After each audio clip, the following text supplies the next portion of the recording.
Hi. Hey. How are you? I know I haven't posted in like 3 months after saying I was gonna post consistently, but ignoring that, I'm back and I'm talking about gacha games. If you follow me on any other social media, or even if you clicked on this video, I'm gonna assume that you know what gacha games are because we all exist on social media. Let's be real. I'm also going to assume that you're either part of the cosplay space, anime space, or gaming spaces where gacha games have completely taken over every single aspect of it. Whether those are your Hoyoverse games like Genshin Impact, Zenless Zone Zero. I don't know any other Hoyoverse games.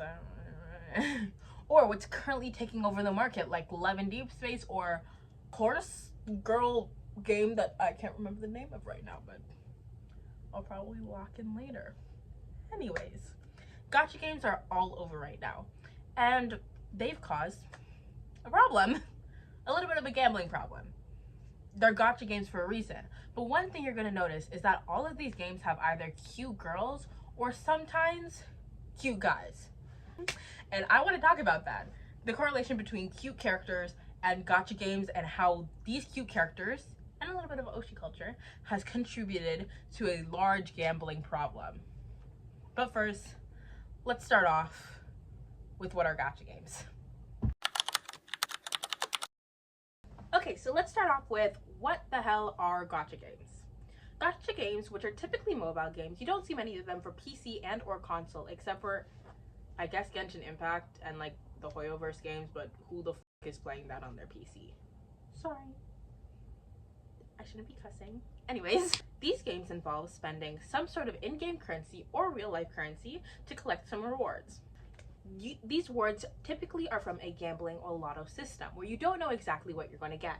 For example, let's say you're playing a game and there is a character that is dropping.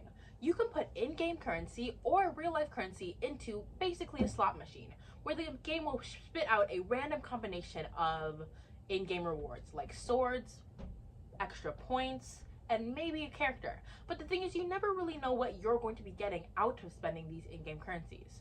The word gacha itself comes from the Japanese term for gachapon, which you've probably seen a gachapon machine if you're at a dead mall or have visited Japan before or anything like that.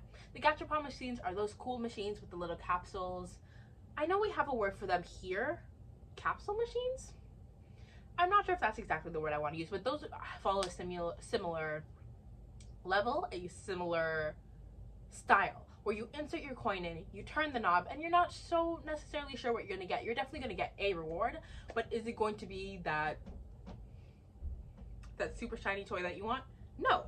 These games are very much different compared to other games with microtransactions or other in-game purchases, because if I want to buy a skin in Dead or Alive, I simply put in my credit card information and I know exactly what skin I'm going to get.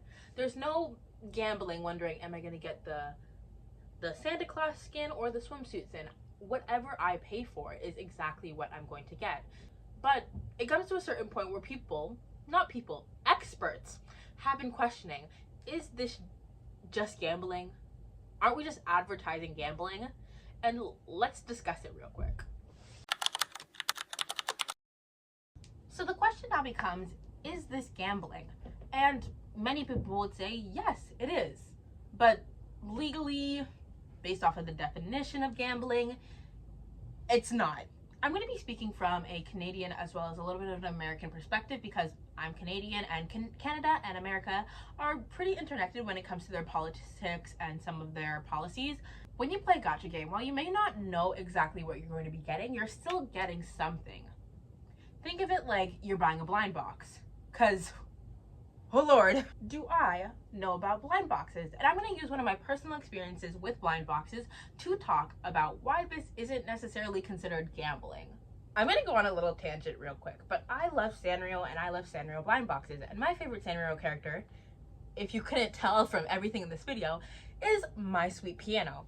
And the thing about blind boxes is that you never really know what you're going to get. And I was obsessed with this My Melody series of blind boxes. And every time I would open it, I would technically get a reward. But the first time I open it, I get this guy. This is not the My Sweet Piano I want. Second time I open it, I get this guy. Not My Sweet Piano, and ugly as hell. Third time I open it, I get this one. Cuter. Not My Sweet Piano. Fourth time I open it, I get this one again. Who is this? I don't want this. And the fifth and final time I open it, guess who I got? My Sweet Piano. Figure's so cute. Figure is so cute, but I basically was going in blind, spending money and then opening the box and getting that hit or miss reward. But the thing is, I got a reward at the end of each time, right? Even if I got the stupid, ugly bear, who cares about this man? I still got a reward at the end of the day. That's what makes gacha games a little bit more different compared to actual out here gambling. When you go gambling in Vegas, you're putting your money into a slot machine and there is no guaranteed return. I could put $100 in the slot machine, pull down the button, and get $0 out of it. I could put all my life savings into the gambling machine and lose half of it. Gacha games, yes, you're losing money, but you're paying for something. You're paying for a reward. So even if you don't get a character in your gacha pulls, you still get something.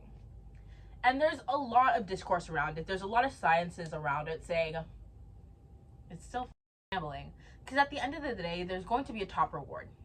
Look at the same thing with Pokemon cards. I did transfer angles just so I could show off my Pokemon card wall. What's your problem?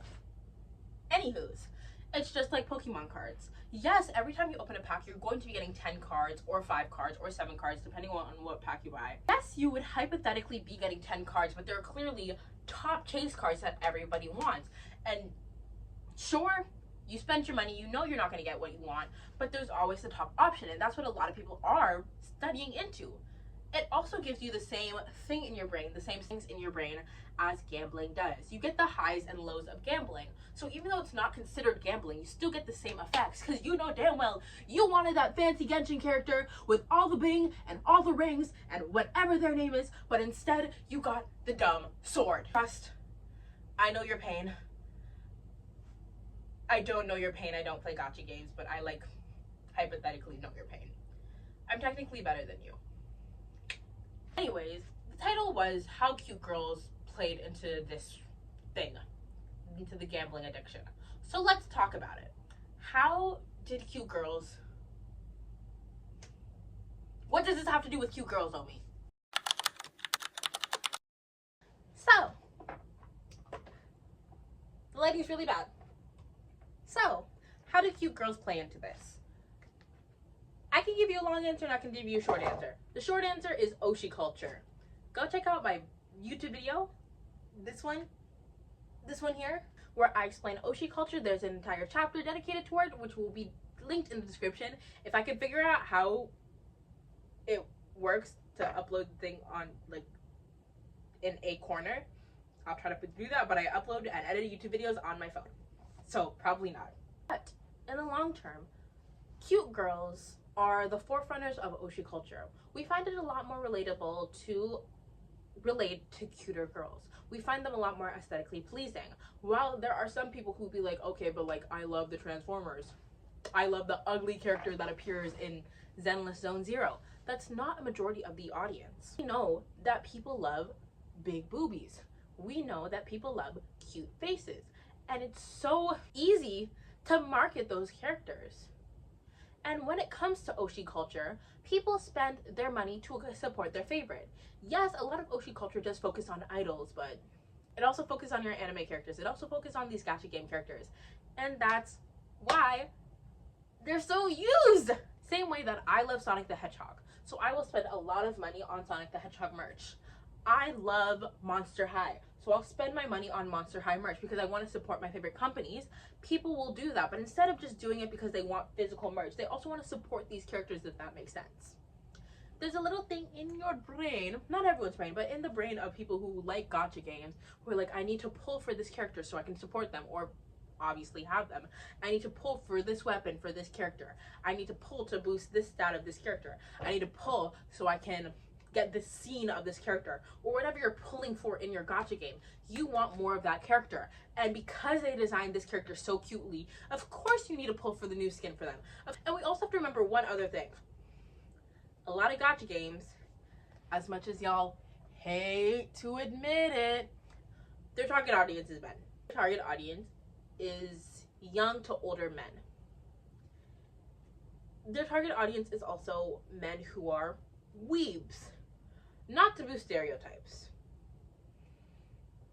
but you get where I'm getting at. Men who are weebs tend to fall in love with characters. Doesn't happen much. I feel like I need to preface this. Does not happen much. But there is a thing where, like, you know, you see the people with a lot of waifu tattoos and a lot of waifu merch. I'm just making sure none of my waifu merch is showing here. Right? They will spend but tons of money to buy new stickers of their waifu, to buy new shirts of their waifu, cosplays of their waifu. Never mind, they're not cosplaying their waifu. I cosplay my waifus. Check out this video again. And all that stuff to support their waifu. And obviously, if they make a cute girl in the gacha video game, automatic waifu! So that's why they use cute girls in these games. And again, there's obviously the cute boys, the hot boys. Love and Deep Space, are you kidding me? Do you see the way that these characters are designed? Have that whole culture towards it, along with Oshi culture. But that's the main reason why they use cute girls. Could I have made this video into TikTok? Sure. Did I want to? No. Here's another point though that doesn't involve, you know, making fun of men. I'm sorry. If you comment mean things on this video, go ahead. Or just, you know, just comment your favorite gacha character, whatever. We also want to talk about how women tend to be easier to design. A stupid take, but it's a take. And it's true. Let me get into it. So, we're going to be talking about women again, but ignoring completely the portion of the video where I said that men like to women from gacha game and their waifus. Let's talk about how women are easier to design for. And you may be being like, that's not true. And I know technically it's not true, but people find it more fun designing women. Let's look at any major fashion show. Unless it's specifically men's fashion show, Vogue's men fashion wear, it's going to be 90% women's fashion. And again, 90% of these designers are men. But it's so much easier to design female fashion. Number one, it's less restrictive, allowing you to be more creative. There's also this idea that men don't like wearing clothes. Not saying that they don't like... Men enjoy putting clothes on their body and not walking around in the nude, but they don't take into account as much their fashion compared to women. And again, women can wear skirts, can wear dresses, can wear these flowy blouses, can wear crop tops, can wear high heels, can wear flats, and then can wear pants, and then the more masculine clothes. And yes, men can wear that. Frick traditional gender roles. But societally, it's looked down upon. So you're going to have more women leaning towards wearing these more fashionable clothing. And that's also a reason why these character designers find it more interesting to design women. Let's take Genshin Impact for example. Compare this to this. The amount of female gacha games there are compared to gacha games that have mostly men. You know what I'm trying to say? The reason why just gacha games are so fully overrun with women is because it's easier to make women. It's so much easier to make female characters. And as much as I hate to say it, because, you know, men and women should be equal, that's just the way the cookie fucking crumbles.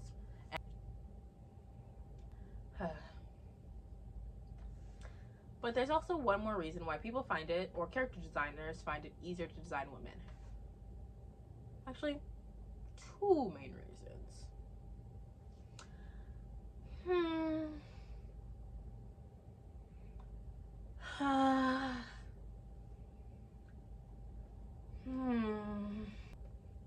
I guess we'll never know.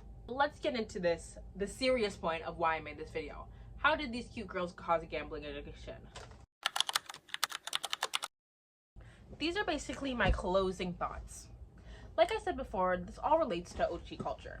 But compared to just regularly buying a light stick, or a photo card, or a piece of merch, a new shirt, a new plushie for someone or a character that you love, you have no idea what you're gonna get, which encourages people to spend more money. If you don't get it the first time, get it the second time. Don't get it the second time, try it out the third time, the fourth, the fifth, the sixth. Apparently there's like 50 pulls.